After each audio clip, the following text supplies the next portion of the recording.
আজকে আমরা যেটা শিখবো সেটা হচ্ছে ক্লজ এন্ড ইটস ক্লাসিফিকেশন। প্রথম ক্লাস। এই ক্লাসে আমাকে প্রথমত সবার আমি জানি যে ম্যাক্সিমাম ছেলেদের একটা সমস্যা, সেটা হচ্ছে যে ক্লজ নিয়ে বোঝাটা সমস্যা। ক্লজ যেন আমাদের কাছে একটা বোঝা, এই বোঝাটা দূর করবো আজকে। আমরা আজকের ভিডিওতে এমন নতুন কিছু শিখবো না। কিরকম? এখানে ক্লজ বলেছি, ক্লজ কি এবং ক্লজের যে ক্লাসিফিকেশন সেটা বুঝবো। ক্লাসিফিকেশন আমি কতগুলো এক্সাম্পল লিখে রেখেছি আগে। Clause and classification. ক্লজ কি? ক্লজের classification. How we can identify a clause. আমরা কিভাবে একটা ক্লজকে আইডেন্টিফাই করবো এতটুকু শুধু জানবো। আমাদের একটা ইন্ট্রোডাকশন ক্লাস হচ্ছে এটা। And its classification, how we can find a clause in a sentence. আমরা কখন একটা সেন্টেন্সের মধ্যে কোন অংশটা ক্লজ বা ক্লজ কি সেটা আমরা প্রথমত বুঝবো। তো ক্লজটি প্রথমত বোঝার জন্য আমরা দুটো এখানে জিনিস লিখে রেখেছি, একটা হচ্ছে ক্লজ এবং একটা হচ্ছে কি ফ্রেজ। তোমরা ফ্রেজ সম্পর্কে ক্লাস 8 এ পড়েছো, আগের ক্লাসে পড়েছো। এখানে ফ্রেজ সম্পর্কে আমি তেমন কিছু বলবো না, জাস্ট কয়েকটা আমি তোমাকে জাস্ট বোঝাবো যে ক্লজ এবং ফ্রেজের মধ্যে একটা পার্থক্য আছে কি সেটা। তো আমরা প্রথমত ক্লজ মানে আমরা যেটা মনে রাখবো সেটা হচ্ছে বাক্যাংশ। ক্লজ মানে কি বললাম? বাক্যাংশ। একটা ফ্রেজ মানেও কিন্তু সেটা বাক্যেরই অংশ হয়, কিন্তু সে ফ্রেজকে আমরা সাধারণত শব্দগুচ্ছ এইভাবে চিনি। আর একটা শব্দগুচ্ছ মানেই কি বাক্যের অংশ। মানে এটা যখন একটা বাক্যের মধ্যে লিখবো তখন এটাও কি হয়ে যাবে, একটা বাক্যের মধ্যে হয়ে যাবে, তখন এটা বাক্যের অংশ হয়ে যাবে। বুঝতে কথা? তাহলে আমাকে প্রথমত বুঝতে হবে যে হোয়াট ইজ ক্লজ। খুব সহজ কথায়, a clause is a sentence. A clause is a sentence within a larger sentence. মানে একটা ক্লজ হলো একটা সেন্টেন্স। কিরকম সেন্টেন্স? একটা বড় সেন্টেন্সের ভেতরে আর একটা sentence, which must have a subject, which must have a subject and a finite verb. একটা ক্লজ হলো একটা বড় বাক্যের ছোট একটা অংশ, যেটা একটা নিজেও একটা বাক্য। অর্থাৎ a clause is itself a sentence within a big sentence. অর্থাৎ একটা ক্লজ নিজে একটা সেন্টেন্স, একটা বড় সেন্টেন্সের ভেতরের একটা সেন্টেন্স। তাহলে আমরা এই সংজ্ঞাটাকে যদি একটু এলাবোরেট করি তাহলে কি দাঁড়াবে যে আই প্লে মানে আমি খেলি, এই একটা বাক্য। আই প্লে মানে কি? একটা বাক্য, তাই তো? এবার আমি বলেছিলাম যে a clause is a sentence within a larger sentence which must have a subject and a finite verb or a predicate. মানে কি থাকবে? অবশ্যই একটা সাবজেক্ট থাকবে, একটা ভার্ব থাকবে, ফাইনাইট ভার্ব থাকবে। ফাইনাইট ভার্ব কি? What is finite verb? A finite verb is a kind of verb which help us to identify tense. একটা ফাইনাইট ভার্ব হচ্ছে সেই ধরনের ভার্ব যে ভার্বটা আমাদেরকে কি করে? একটা টেন্স চিনতে সাহায্য করে। whether the sentence is in past tense or present tense or future tense. Finite verb works is to identify sentence time. অর্থাৎ ফাইনাইট ভার্বের কাজই হলো কোন একটা সেন্টেন্সের সময়টাকে আইডেন্টিফাই করা। সেই সময়টা পাস্টের হলে পাস্ট টেন্সে আছে বাক্যটা, প্রেজেন্ট হলে প্রেজেন্ট টেন্সে, ফিউচার হলে ফিউচার টেন্সে। এবার প্রশ্নটা হলো যে স্যার আপনি যে সংজ্ঞাটা বলেছেন সেই সংজ্ঞাটার ভেতরে আমি সাবজেক্ট পেয়েছি, আই হচ্ছে আমার বাক্যের সাবজেক্ট। এখানে আমি প্লে পেয়েছি, প্লেটা হচ্ছে বাক্যের ফাইনাইট ভার্ব। ফাইনাইট ভার্ব কেন? কারণ স্যার দেখেন আই প্লে মানে আমি খেলি, আর যখন বাক্যের ভিওয়ান থাকে তখন আমরা জানি এটা প্রেজেন্ট ইনডেফিনিটে পড়ে বা প্রেজেন্ট টেন্সে হয়। তাহলে সেটা প্রেজেন্ট টেন্সে আছে। তাহলে কি আই প্লে কি একটা ক্লজ? না, আই প্লে ক্লজ হতে পারে কখন? যখন এটা একটা লার্জার সেন্টেন্সের ভেতরে থাকবে, একটা বড় সেন্টেন্সের ভেতরে থাকবে। আবার দেখো ইউ রিড, তুমি পড়ো। আই প্লে ইউ রিড, তুমি পড়ো আমি খেলি, আমি খেলি তুমি পড়ো। এক্ষেত্রে ইউটা হচ্ছে বাক্যের সাবজেক্ট আর রিডটা হচ্ছে কি বাক্যের ভার্ব। এবং এই রিড ভার্বটা বাক্যের ফাইনাইট ভার্ব। কেন? কারণ read helps us to identify the tense. তারপরে এটা আমাকে টেন্স চিনতে কি করেছে? সাহায্য করেছে। তাহলে এই পুরো বাক্যটা এটা একটা কি? তাহলে এটা আমার সেন্টেন্সের মধ্যে, এটা আমার ক্লজের যে ক্রাইটেরিয়া সেগুলোকে কি করছে? ফিল করছে। তাহলে এগুলো আমি বলতে পারি যে এগুলো স্যার এগুলো তাহলে কি একটা সেন্টেন্স ক্লজ হবে? বলতে পারি। সাধারণ বেসিসে আমরা ধরে রাখবো যে আ clause is nothing but a sentence. A clause is itself a sentence. অর্থাৎ একটা ক্লজ মানে একটা সেন্টেন্স। ক্লজ আসলে সেন্টেন্স আর অন্য কিছু নয়, কিন্তু there is only one condition। সেটা কি? সেটা হচ্ছে আমরা কোন একটা সেন্টেন্সের ভেতরের একটা সেন্টেন্সকে আমরা কি বলবো? ক্লজ বলবো। যখন তার মধ্যে ওই তিনটা জিনিস ওই দুটো ক্রাইটেরিয়া যখন ফুলফিল হবে তখনই আমি ওটাকে কি বলতে পারবো। তাহলে এইটা আই প্লে এটা একটা সেন্টেন্স। কেন? কারণ একটা সেন্টেন্স একা একা স্ট্যান্ড করতে পারে, আর সেন্টেন্স ক্যান স্ট্যান্ড অ্যালোন। কি বললাম? A sentence can stand alone, অর্থাৎ একটা সেন্টেন্স একা একা স্ট্যান্ড করতে পারে, একা একা দাঁড়াতে পারে, মানে একা একা থাকতে পারে। যেমন আই প্লে এটা একা আছে, ইউ রিড এটা একা আছে। এটাতে দেখো sentence is complete in it's sense, in its meaning. Sentence তার নিজের অর্থের দিক থেকে কি আছে? পরিপূর্ণ আছে। কিন্তু পরের বাক্যটা লক্ষ্য করে, এটা একটা বাক্য, the subject to the verb, এটা বাক্যের শেষে ফুল স্টপ আছে। তাহলে এই যে অংশটা দেখো, এটা লার্জার সেন্টেন্স না? লার্জার সেন্টেন্স তো। তাহলে আমি প্রথমে খুঁজছি সাবজেক্ট, পেলাম। প্রথম শব্দটা আই সাবজেক্ট হয়। তারপর দেখো প্লে ভার্ব, এই ভার্বটা কি টেন্স নিতে সাহায্য করছে না? করছে তো। তাহলে এটা কি হবে? এটা আমার ফাইনাইট ভার্ব। তাহলে এই অংশটা এবার আমি যদি এখানে যদি ব্রেক করে দিই, কারণ এই বাকি অংশটা দেখো, বাকি অংশটা কিছু একটা যুক্ত করেছে কে? ওয়েন একটা শব্দ, যে শব্দটা কি করে দিয়েছে? এই যে ইউনিট কথাটাকে যুক্ত করে দিয়েছে, করেছে তো। তাহলে এই একটা আমার এটা আমার যুক্ত করে দিয়েছে। এই ওয়েনটা একটা শব্দকে কি, দুটো বাক্যকে কি করেছে? যুক্ত করেছে। তাহলে যখন কোন একটা শব্দ when a word join two sentences the word is called conjunction। কি বললাম? যখন দুটো সেন্টেন্সকে একটা ওয়ার্ড যুক্ত করে তখন সেটাকে আমরা কি বলি? সেটাকে আমরা বলি কনজাংশন। তাহলে এখানে ওয়েনটা কি আছে গো?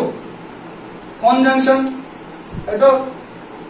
এবার এই যে কনজাংশনটা বললাম, তাহলে এই কনজাংশনটা বাদ দিয়ে, যেখানে কনজাংশনটা দেখতে পাবো, কনজাংশনটা বাদ দিয়ে আগের অংশটুকু দেখো, সাবজেক্ট আর ভার্ব আছে, পুরোটাও একটা বাক্য, তাই তো। পুরোটাও একটা বাক্য, দুটো বাক্যকে জয়েন করেছে মানে কি? যখন দুটো বাক্য এক জায়গায় হয়ে যায় তখন সেটা কি হয়?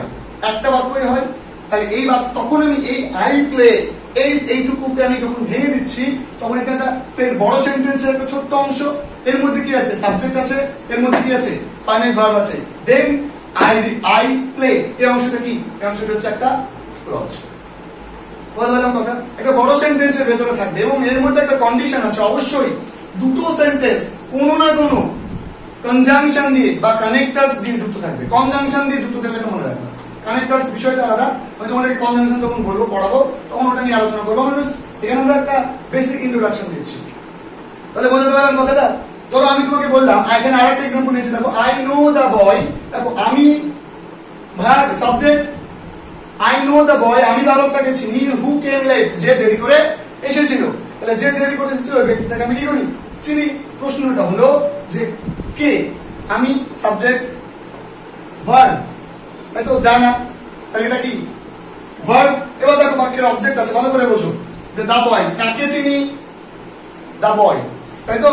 তাহলে সাবজেক্টও আছে, ভার্বও আছে, অবজেক্ট আছে। যখন এরকম অংশ থাকে তাহলে এই পুরো অংশটা, এটা এই ভার্বটা ফাইনাইট ভার্ব, বাট এই যে সাবজেক্ট বাদে দেখো এই যে হু কথাটা আছে, এটা কোন একটা সেন্টেন্স আরেকটা সেন্টেন্সে যুক্ত করেছে। এই হু একটা অংশ, যেটা আরেকটা কিছুকে যুক্ত করেছে, সেটা হচ্ছে কেম লেট অংশটাকে যুক্ত করেছে। কিন্তু এখানে একটা কি ছিল? সাবজেক্ট ছিল, সিমিলার সাবজেক্ট, সেম সাবজেক্ট। পরে বুঝবো যখন আমরা জয়েনিং করবো তখন। তাহলে এই অংশটা আমি বলে দিয়েছি, দেখো তুমি যে WH ওয়ার্ড গুলো, যতগুলো WH ওয়ার্ড জানো, প্রত্যেকটা WH ওয়ার্ড বা কনজাংশন যেগুলো জানো, আমি লিস্ট দিব এখনই। তাহলে এই অংশটা বাদ দিয়ে বাকি অংশটার মধ্যে দেখো আমি সাবজেক্ট তো পেয়েছি, ফাইনাইট ভার্বও পেয়েছি, কিন্তু অতিরিক্ত একটা অংশ পেয়েছি, যেটা আমার গ্রামাটিক্যাল অনুযায়ী যেটা আমার কি হয়ে যাচ্ছে? অবজেক্ট হয়ে যাচ্ছে। কিন্তু এখানে অবজেক্ট হলেও আমাকে মনে রাখতে হবে কি? অবজেক্ট হলেও মনে রাখতে হবে এটা, যে এই চলছে টাইম হচ্ছে, অবজেক্ট হলেও আমাকে মনে রাখতে হবে কি? যে এই যে অবজেক্ট অংশটাকে তাহলে আমি একটা নতুন একটা নাম দিয়ে ধরবো। আমরা ছোটবেলায় শিখেছি সাবজেক্ট এবং কি প্রেডিকেট। তাহলে সাবজেক্ট বাদে বাকি অংশটা কি হবে? প্রেডিকেট। তাহলে দেখো এই যে পুরো একটা বড় বাক্য, এই বাক্যটা কোনো না কোনো কিছু দিয়ে যুক্ত আছে, সেটাকে কনজাংশন বলি আমরা। তো কনজাংশন দিয়ে যুক্ত আছে। কখন এই হোয়েনটা, অনেকে মনে করেন না স্যার হোয়েন তো কনজাংশন না, আমাদের এরকম পড়িনি, হোয়েনটা একটা প্রোনাউন পড়েছি, কিন্তু হোয়েন কনজাংশন হিসেবে ইউজ হতে পারে। তাহলে আমি WH ওয়ার্ড দেখবো, দেখে প্রথমত বুঝবো। তাহলে WH ওয়ার্ড দেখে প্রথমত বুঝেছি, আমার কোনো সমস্যা নাই, এখানে আছে নাই। তাহলে এই অংশটা, আগের অংশটার মধ্যে সাবজেক্ট অংশটা আমি কি পেয়েছি? প্রেডিকেট পেয়েছি। তাহলে আমি বলে দিয়েছিলাম a clause is a sentence within a larger sentence which must have a subject and a finite verb or a predicate, যে কোনো একটা থাকবে, হয় ফাইনাইট ভার্ব থাকবে শুধু, তাহলে কি থাকবে প্রেডিকেট থাকবে, আর প্রেডিকেট যদি থাকে তাহলে অবশ্যই তার মধ্যে একটা ফাইনাইট ভার্ব থাকবে। তাহলে এবারে অংশটা আমি কি বলবো, একটা ক্লজ বলবো। হ্যালো, তাহলে স্যার বাকি যে অংশটা থাকবে এটাকে আমি কি বলবো, আরে বাকি যেটা আছে সেটার মধ্যে থাকবে এটা কি সাবজেক্ট, এটা কি ভার্ব, তাহলে বাকি অংশটাও কি হবে, একটা ক্লজ হবে, বাকি অংশটাও কি হবে, একটা ক্লজ হবে। হ্যালো, এখানে দেখো তাহলে এই বাকি অংশটা কি একটা ক্লজ, কেন বাকি শুরুতে দেখো হু বাকি সাবজেক্ট হয় তো, পড়েছো যে হু ডিড, ধরো বললাম যে হু ইজ ইউর ফাদার, তাহলে আমি হু এর জায়গায় উত্তর লিখতাম, মানে আমরা জানি যে হু সাবজেক্ট হয়, তাহলে হু এখানে সাবজেক্ট আছে, তাহলে বাকি অংশটাও দেখো সাবজেক্ট ভার্ব আছে, তাহলে আমি এটাকে কি বলবো, এটা আমার একটা ক্লজ, এটা আমার একটা কি ক্লজ। তাহলে can you find out clause, তুমি ক্লজ চিনতে পারবা এরপর থেকে, তখন আমি তোমাকে বলবো যে কোনটা ক্লজ না। কিন্তু তোমাকে যদি কেউ বলে যে আই ইট, আমি খাই, এটা ক্লজ না, একটা সেন্টেন্স, এটা একটা সেন্টেন্স। ক্লজ হতে গেলে বেশ কিছু ক্রাইটেরিয়া লাগবে, যদিও এখানে প্রত্যেকটা ক্রাইটেরিয়া ফুলফিল করেছে, তাহলে আমরা বেসিক আইডিয়াতে খুব সাধারণ নলেজে আমি এটাকে একটা ক্লজ বলতে পারি। কিন্তু এখানে আমরা একটা জিনিস খুব সহজে মনে রাখবো, সেটা হচ্ছে ক্লজ হতে গেলে একটা বড় সেন্টেন্সের ভেতরে আর একটা সেন্টেন্স হতে হবে, যার মধ্যে আমাকে একটা সাবজেক্ট একটা প্রেডিকেট অংশ খুঁজে পেতে হবে, আর প্রেডিকেটের মধ্যে অবশ্যই কি থাকতে হবে, একটা ফাইনাইট ভার্ব থাকতে হবে, তবে সেটা কি হবে, তবে সেটা হবে একটা ক্লজ। বুঝতে পারলাম কথা? এবার আমার আসা দরকার হচ্ছে ক্লজ এবং ফ্রেজের মধ্যে পার্থক্য, কারণ আমরা অনেকেই জানি ক্লজের বাংলাও যা ফ্রেজের বাংলা বাক্যাংশ হয়, তাহলে ক্লজ এবং ফ্রেজের মধ্যে পার্থক্য কি আমি বলে দিয়েছি। ক্লজ মানে এর মধ্যে অবশ্যই কি থাকবে গো, এই clause is a group of word which, একটা ক্লজ তোমার একটা গ্রুপ অফ ওয়ার্ড হতে পারে, কোন গ্রুপ অফ ওয়ার্ড দিয়ে তো একটা সেন্টেন্স তৈরি হয়। তাহলে এক্ষেত্রে আমি পার্থক্যটা কি বুঝবো, পার্থক্যটা এটাই যে এর মধ্যে একটা সাবজেক্ট থাকে, সাবজেক্ট থাকে, কিন্তু এখানে কি সাবজেক্ট থাকে না। যেমন আমি যদি বলি খৈতান ফ্যান, খৈতান ফ্যান, এই অংশটা দেখো তুমি কিন্তু বুঝে যাচ্ছ এটা কি Khaitan fan, complete in its meaning. কারণ দেখো এটা খৈতান ফ্যান বলে আমি বুঝে যাচ্ছি এটা কোন একটা ফ্যান, যে ফ্যানটার নাম কি খৈতান, তুমি খৈতান ফ্যান বললেই বুঝে যাচ্ছ এটা একটা কোম্পানির ফ্যান, তাই তো। সেঞ্চুরি ফ্যান একটা কোম্পানির ফ্যান, তুমি বুঝে যাচ্ছ। বাজাজ ফ্যান, তুমি বুঝে যাচ্ছ এটা একটা বাজাজ কোম্পানির ফ্যান। আমি তাহলে এই অংশটা আমি কি বলবো, আমি বলতে পারি ভেরি বিগ খৈতান ফ্যান বলতে পারি। তাহলে এই যে পুরো অংশটা দেখো, একটা শব্দ, দুটো শব্দ, তিনটে, চারটে, পাঁচটা শব্দ, তাহলে এই পাঁচটা শব্দ মিলিয়ে একটা নতুন একটা শব্দ দেখো তৈরি করেছে। এই অংশটার মধ্যে কি কোনো সাবজেক্ট আছে, আছে কি নাই, এর মধ্যে কোনো ভার্ব আছে নাই, তাহলে এর মধ্যে সাবজেক্ট থাকবে না। 2 নম্বর কি ফাইনাইট ভার্ব থাকবে, এর ক্লজে থাকবে, আর প্রেজেন্ট কি থাকবে না। তাহলে ক্লজের মধ্যে ফাইনাইট ভার্ব থাকবে, আর প্রেজেন্টের মধ্যে কি ফাইনাইট ভার্ব থাকবে না। ক্লজের প্রেডিকেট অংশ থাকবে, আর প্রেজেন্ট কি প্রেডিকেট অংশ থাকবে না। ক্লজও যেমন নিজে নিজে দাঁড়াতে পারে না একা একা, clause cannot stand alone, clause যেমন একা একা দাঁড়াতে পারে না, ঠিক তেমনই কিন্তু ফ্রেজও একা একা দাঁড়াতে পারে না। তাহলে বেসিক পার্থক্য, মেইন ডিফারেন্সটা কোথায়, মেইন ডিফারেন্স হচ্ছে এই জায়গাতে ক্লজের একটা সাবজেক্ট থাকে, ফ্রেজের একটা সাবজেক্ট থাকে না। ফ্রেজের সাবজেক্ট থাকে না, ফ্রেজের সাবজেক্ট থাকে না। ক্লজের কি থাকে, ফাইনাইট ভার্ব থাকবে, কিন্তু ফ্রেজের ফাইনাইট ভার্ব থাকবে না। আমি যদি বলি ধরো ইন দা, আমি বললাম ইন দা আফটারনুন, এই কথাটা বললাম, তাহলে এটা আফটারনুন, তাহলে এটা একটা সময়কে ডিনোট করছে, তাহলে আমি এটাকে অ্যাডভার্ব ফ্রেজ বলতে পারি যেহেতু সময় ডিনোট করে, বা এটাকে আমি নাউন ফ্রেজও বলতে পারি। যেমন তোমার ইন ফ্রন্ট অফ, এটাকে আমি একটা নাউন ফ্রেজ, মানে এটাকে আমি একটা প্রেপোজিশনাল ফ্রেজ বলতে পারি, যেহেতু প্রেপোজিশন দিয়ে শুরু, প্রেপোজিশন দিয়ে শেষ, আর এটাকে আমি একটা অ্যাডভার্ব ফ্রেজ বলতে পারি। তাহলে এগুলো ফ্রেজ কেন, কারণ এদের কোনো সাবজেক্ট বা প্রেডিকেট অংশ নেই। তাহলে আমরা ক্লজ এবং ফ্রেজের মধ্যে পার্থক্য বুঝলাম। ক্লজ এবং ফ্রেজ কি আমরা যদি আলাদা করতে যাই, তাহলে আমি নিশ্চয়ই ক্লজ এবং ফ্রেজের মধ্যে গুলাবো না, কারণ ক্লজ এবং ফ্রেজ খুব কাছাকাছি জিনিস, একটাই চ্যাপ্টার থাকে, ওই চ্যাপ্টারে ক্লজ এবং ফ্রেজ আমাদেরকে আলোচনা দেয়, কারণ দুটোর মিনিংটা প্রায় কাছাকাছি, বুঝতে একই রকম ভাবে হয়। এবার তুমি বলতে পারো স্যার তাহলে আই প্লে, তো এটা তো একটা sentence, I play when you read, এটা একটা কি, এটা একটা ক্লজ। তাহলে আমি বলতে পারি যে I play when you read, when you read মানে তুমি যখন খেলো তখন আমি কি করি, তখন আমি না, মানে তুমি যখন পড়ো তখন আমি কি করি, খেলি। তাহলে এইটা একটা ক্লজ, এবং বাকি পুরো অংশটাই কি একটা ক্লজ। এবার প্রশ্নটা যদি এখানে থাকতো, আমি বলতে পারতাম যে it is a very Khaitan fan which I want to buy, it is a very nice Khaitan fan which I want to buy. তাহলে আমি কি বললাম, এই যে it is a very nice Khaitan fan which I want to buy. দেখো পুরো অংশটার মধ্যে কিন্তু একটা বড় সেন্টেন্সের মধ্যে কি আছে, একটা ফ্রেজ কিন্তু কি আছে। তাহলে একটা বড় সেন্টেন্সের ভেতরে একটা ফ্রেজও থাকতে পারে, একটা ক্লজও থাকতে পারে। তোমাকে দুটো জায়গা থেকে কি করতে হবে, ক্লজটাকে শুধু কি করতে হবে, টেনে বের করে আনতে হবে। এতটুকু পারা যাবে। ক্লজ কিভাবে বের করে আনতে হবে এটা পারা যাবে।